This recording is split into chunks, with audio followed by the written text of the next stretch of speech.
Hi everyone, it's Brittany from Creating Writing Warriors. For those that don't know, I create content for teachers to use in their classroom using the name Creating Writing Warriors. I have a Teachers Pay Teachers page, and I also have my own website. It's creatingwritingwarriors.com, so you can check out my products there, and we have a little sneak peek of the My Mystery Student Packet today. This packet is very similar to the fantasy fiction packet and the poetry packet if you've seen those videos. If not, I'll link them down below and you can look at those as well. This packet is great because you can use it for an independent activity, an early finisher activity, or you can pair it with a mystery unit in reading. This is great for grades 4th through 7th grade. So we're going to take a peek at it. Here we go. So the first thing you'll notice when you print out the packet is that there's a cover page and then there's a spot for their name, so you'll see my name there. On the next page, you can see that they get to choose their mystery. So there's a block of text that explains different types of mysteries. So we have a crime mystery, an adventure mystery, and a spooky mystery, or a ghost story, if you will.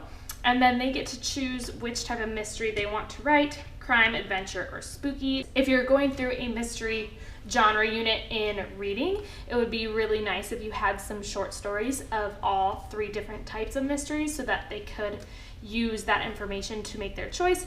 But if not, then they'll choose one, and like if you're using it as an early finisher activity, then they'll just choose one and run with it. These are all types of mysteries that they should be familiar with. Step 2, choose your setting. So mystery settings are often one of 2 things. Most commonly, mysteries will be placed in a real-life setting like a crime scene, a haunted house, or the Egyptian pyramids. Less commonly, mysteries will take place in a magical place or world. Typically, however, these stories get grouped into the fantasy genre. So we're kind of talking about the difference between mystery and fantasy and how those overlap a little bit. And then the directions say, with this information in mind, write where your story takes place and draw what you think it will look like to help you describe it to your reader later. So we're working on just using our description words and describing the setting, but we also have an opportunity to draw the setting, which will help some of your students who are more visual. So I'll explain my setting to my reader by saying, it's my house, it's the middle of the night, it's dark, I hear creaky sounds, and I have a utility room or basement here, and then this is my drawing of it. And so all of this will be blank, but these are my examples. Step 3, choose your main character. Mysteries should have at least one main character or protagonist. We have those keywords there, and they will be also listed down here. The protagonist is typically involved in the situation. Some common types of main characters we see in mystery narratives are the cop or detective, the victim, the witness. Your job is to decide who your main character will be so that you can determine how they are involved. And so it says my main character's name is, and I chose the name Leslie. Step 4 is draw your main character. I am a really good artist, so this is the best I could do. But this gives another opportunity for your students to draw first and then describe after that to help those students who will be more successful that way. Step 5, choose your problem and solution. Every story has a problem and solution. For mysteries, the problem is usually that something bad happens to somebody or that there's a code, clue, or map to solve. Before we draft out our own mystery story, we will have to decide what our problem and solution will be. So I wrote a problem, and then I wrote a solution. And then step 6, choose your clue. This one's fun. Mysteries need clues to help your reader stay engaged and to help the story make sense. Different types of mysteries will have different types of clues. Some examples of types of clues include codes, maps, notes, forgotten or left items at a location. Take some time to brainstorm what your main clue in your mystery will be. And so then they have space at the bottom. The clue in my story will be blank. And so for mine, I chose Leslie will glance at the empty bird feeder sitting on the table on her way to investigate the utility room. Step 7, choose your antagonist. This looks very familiar for those that have seen the fantasy fiction story packet. It's basically the same thing, just the options are a little bit different.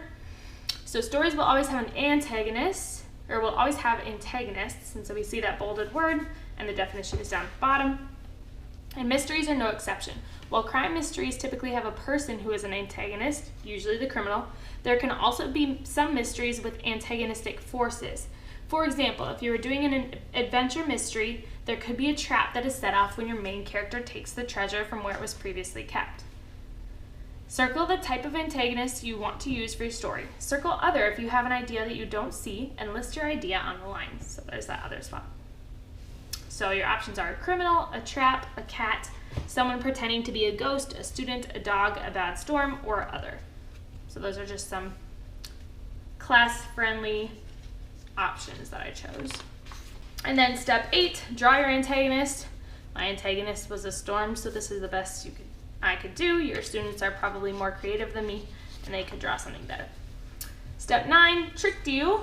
A good mystery will surprise the reader. How? By having a misleading clue that causes the reader to think one of the characters is an antagonist, when really there is another antagonist or antagonistic force at play. You can also trick the reader by having a clue that makes them think the treasure or goal is in a different location than it actually is. These misleading clues are called red herrings. And we have the definition of red herring back here, or down here. And then brainstorm and compare your red herring to your actual plot using the chart below. Students may need assistance at this point because red herrings is a relatively new idea, especially in 4th grade, for them to be working with, so they may need your help in this part. So we have our red herring, and we have our actual plot. Then we have what I want my reader to think will happen, and so I said the neighbor is going to be in the house looking like the man in Leslie's dream. And then the clue I will use to trick them, the neighbor calls to tell them that the garage light is on. What actually will happen, the bird feeder chain is hitting the window. And then the original clue from step 6, so we can pull back step 6. Leslie looks at the empty bird feeder as she goes to investigate the utility room. And then step 10, write your story. And there's two pages that they can use to write these stories. So if you have some students who write longer stories than others, they have the room to do so. So it says, write your mystery using the story elements you chose throughout the last 9 pages. Include the setting, main character, main clue, red herring clue, antagonist, and the solution to the problem. Happy writing. So in this box, you can see the reference back to all the steps.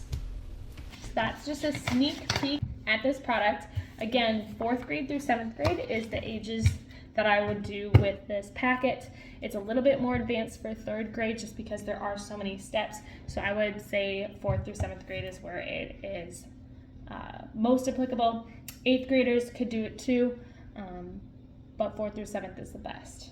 I will link this product below. I'll have 2 links. I'll have a link to my Teachers Pay Teachers store where it is being held, and also to the direct link to the website. And you can purchase it in both places.